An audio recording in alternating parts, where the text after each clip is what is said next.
ওম শং শনেশ্বরায় নমঃ। নমস্কার বন্ধুরা, অমৃত কথার চ্যানেলের নতুন একটি পর্বে আপনাদের স্বাগত জানাই।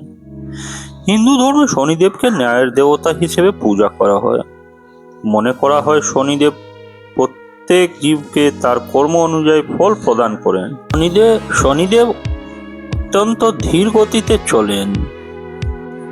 যখনই কারোর কুণ্ডলিতে শনির দশা বা সাড়ে সাতি আসে, তখন তার জীবনে বড় পরিষ্কার সময় শুরু হয়ে যায়। শনির রোষ থেকে বাঁচতে যা বর্জনীয়, শনিদেব কিছু নির্দিষ্ট কাজে অত্যন্ত রুষ্ট হন। শনি জয়ন্তীতে বা সাধারণ সময়ে যদি আমরা নৈতিক মূল্যবোধ মেনে চলি, তবে জীবনে সুখ সমৃদ্ধি আসে। যে কাজগুলো শনিদেবকে ক্ষুব্ধ করে সেগুলি হলো অহংকার ও অন্যায়। শাস্ত্রমতে শনিদেব অহংকারী এবং অন্যদের উপর অত্যাচারী ব্যক্তিদের উপর দুর্তরুষ্ট হন এবং সময় এলে তাদের দণ্ড দেন। পিতামাতা ও গুরুজনদের অপমান, যারা বাবা মা, গুরু এবং বয়োজ্যেষ্ঠদের অবজ্ঞা বা অসম্মান করেন, শনিদেব তাদের উপর অত্যন্ত নারাজ হন। মিথ্যা ও প্রতারণা, ছলনা, কপটতা বা মিথ্যার মাধ্যমে উপার্জিত অর্থ শনিদেব পছন্দ করেন না। এমন ব্যক্তিদের কঠোর শাস্তির সম্মুখীন হতে হয়। নেশা ও অনৈতিক জীবন, যারা মাদকাসক্তি, আমিষাহার এবং কামুক জীবনযাপন করেন, তাদের শনির কোপে পড়তে হয়। গরিব ও শ্রমিকদের শোষণ, শনিদেব মেহনতি মানুষের রক্ষক, তাই দরিদ্র বা দুর্বলদের উপর অন্যায় করলে শনির দণ্ড নিশ্চিত। শনিদেবকে প্রসন্ন করার উপায়: শনিদেব নম্রতা এবং সেবায় সন্তুষ্ট হন। দয়া ও দানশীলতা হলো ধর্মের মূল ভিত্তি। দান পুণ্য সক্ষম হলে শনিবারের কালো তিল, কম্বল, লোহা, কালো কাপড় এবং তেল দান করা অত্যন্ত শুভ। বলা হয় দানই ধর্মের লক্ষণ। মন্ত্র জপ: যাদের কুণ্ডলিতে শনিদোষ আছে, তাদের প্রতিদিন, বিশেষ করে শনিবার, ওম শং শনেশ্বরায় নমঃ মন্ত্রটি জপ করা উচিত। শনি স্রোত: শনিবার কৃপা পেতে এই শ্লোকটি পাঠ করা খুব ফলদায়ক। নীলাঞ্জন সমাভাসং রবিপুত্রম যমাগ্রজম ছায়া মর্তণ্ড সম্ভূত তম নমামি শনেশ্বরম। পিপল, অশ্বক গাছের সেবা: শনিবার অশ্বক গাছে জল অর্পণ করা এবং প্রদক্ষিণা করা অত্যন্ত কার্যকারী উপায়।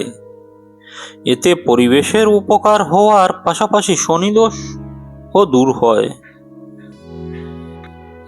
শনি পুজোর বিশেষ কিছু নিয়ম: শনিদেবের পূজা করার সময় কিছু নির্দিষ্ট নিয়ম মেনে চলা আবশ্যক, যাতে কোনো ভুল না হয়।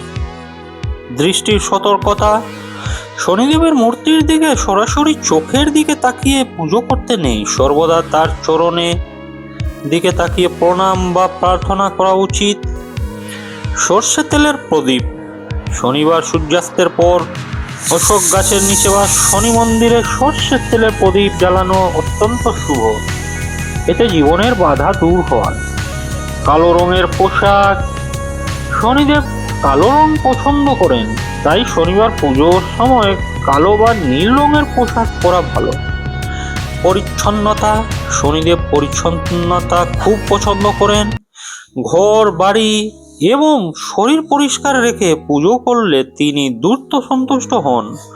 হনুমান চালিসা পাঠ: যদি শনির দশা বা সাড়ে সাতি খুব কষ্টদায়ক হয়, তবে শনিবার হনুমান চালিসা পাঠ করা একটি মহা ঔষধ, কারণ মনে করা হয় শনিদেব হনুমান ভক্তদের কষ্ট দেন না। শনিদেবের আরতি: এই আরতিটি ভক্তদের পাঠ করলে শনিদেবের কৃপা লাভ হয়। জয় জয় শ্রী শনিদেব, প্রভু কৃপা করো হে দেব। শত্রু বিনাশক, দুঃখ নিবারক, জয় জয় করুণা দেব। জয় জয় শ্রী শনিদেব। নীল বরণ তব অতি মনোহর, শিরেতে মুকুট সাজে। গজবাহন লয়ে প্রভু তুমি আসো ভক্তের মাঝে। জয় জয় শ্রী শনিদেব। কালো তিল আর সর্ষের তেল অর্পণ করি পায়ে। অন্ধকার সব দূর করো প্রভু, আলো দাও এ ধরায়। জয় জয় শ্রী শনিদেব। লোহার গদা হস্তে তোমার দুষ্টের করুণাস। দয়া করো হে ন্যায়ের দেবতা, পূর্ণ করো আস। জয় জয় শ্রী শনিদেব। একটি বিশেষ টিপস, শনিবার কোনো লোহা বা কাঁচি জাতীয় জিনিস কেনাবেচা থেকে বিরত থাকা উচিত, কারণ এটি অশুভ বলে মনে করা হয়। বরং এই দিনে লোহার জিনিস দান করা শুভ। বন্ধুরা, আজকের ভিডিও এই পর্যন্ত। আপনাদের যদি ভালো লেগে থাকে তবে অবশ্যই একটা লাইক করবেন, শেয়ার, সাবস্ক্রাইব করবেন। আমাদের চ্যানেলের পাশে বেল বাটনটি অন করে রাখবেন, যাতে এইরকম তথ্যমূলক ভিডিও আপনারা নিয়মিত দেখতে পারেন। ওম শম শনিশ্চরায় নমঃ।